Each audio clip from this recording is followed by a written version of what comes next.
Hello, this is Mari Elaine on the Buying Space channel. Today I am reading the four Gospels, Matthew, Mark, Luke, and John. I'm continuing my series on that. And this is about the life of Christ. This is in the first four books of the New Testament in the Holy Bible. And we are in verse 13. To illustrate the point further, Jesus told this story. A man had two sons. The younger son told his father, I want my share of your estate now before you die. So his father agreed to divide his wealth between his sons. A few days later, this youngster son packed up all his belongings and moved to a distant land, and there he wasted all of his money in wild living.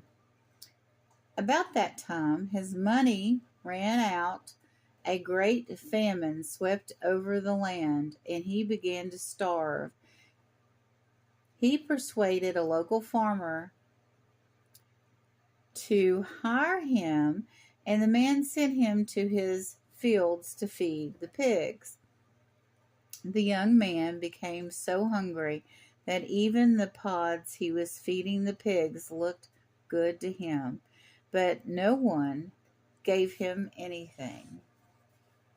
When he finally came to his senses, he said to himself, At home, even the hired servants have food enough to spare, and here I am dying of hunger.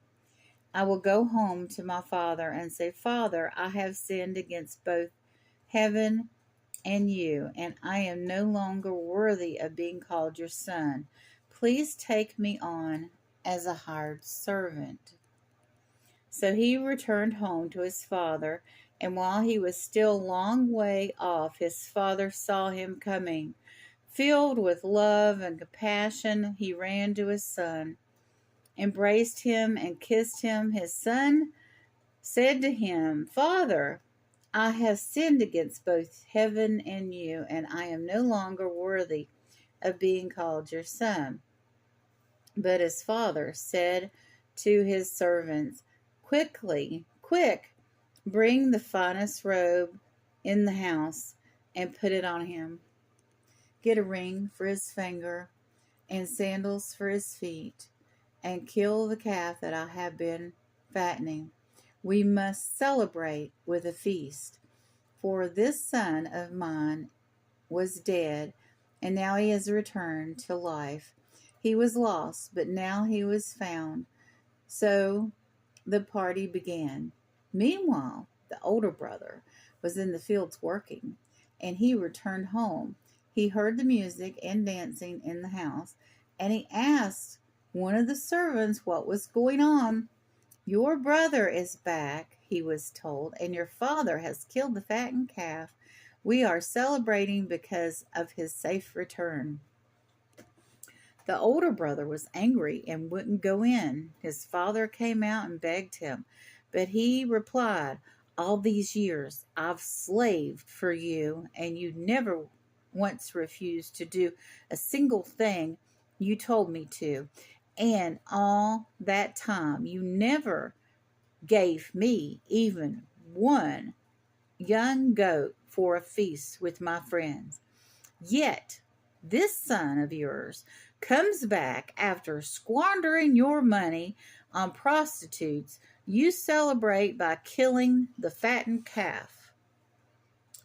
His father said to him, Look, dear son, you have always stayed by me, and everything I have is yours. We had to celebrate this happy day, for your brother was dead and has come back to life. He was lost, but now he is found. Do you think the older brother was justified in being upset? Families are supposed to love each other. Both of his sons failed in wanting or being jealous about their inheritance. The first son wanted his inheritance and went and squandered it. The second son wanted to hoard and protect his inheritance from the younger son, from his brother. He should have loved his brother more than his inheritance.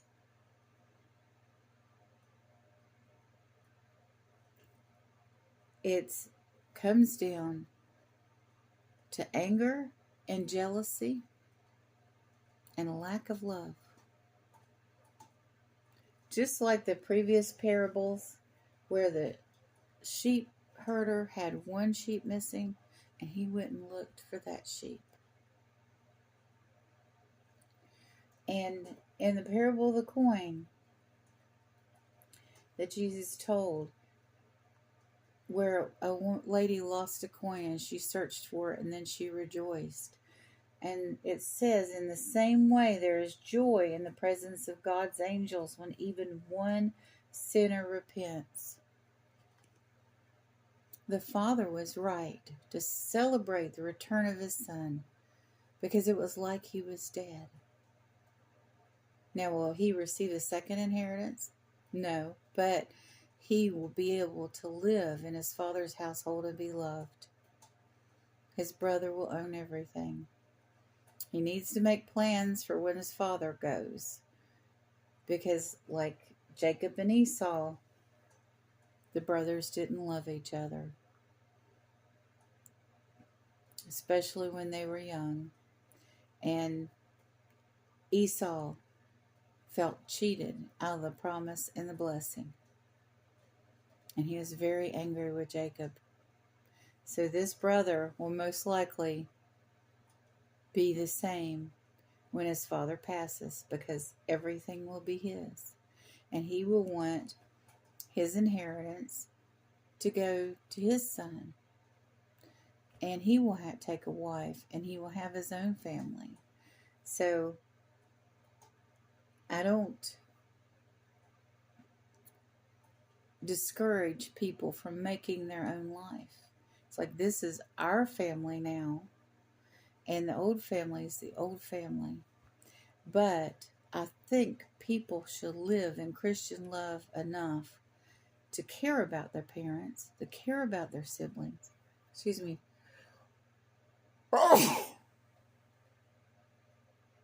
Of course, you would put your own wife or your own husband or your own spouse, if you want to be modern about it, over their needs and your children's needs over your nuclear family.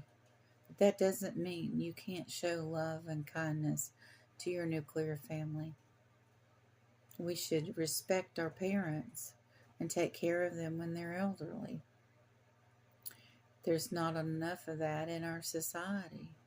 Of course, this is just talking about siblings. And they're, especially between two sons, or two daughters too, or, no matter how the genders go in the family, there can be a lot of competition between siblings. And, the oldest son is like, Dad, I'm the best you got. What are you doing? And you've not given me anything. And I've been here all along working, slaving for you.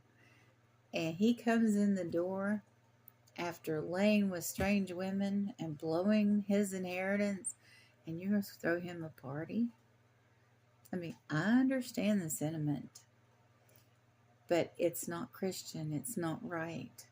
You should love your brothers and your sisters.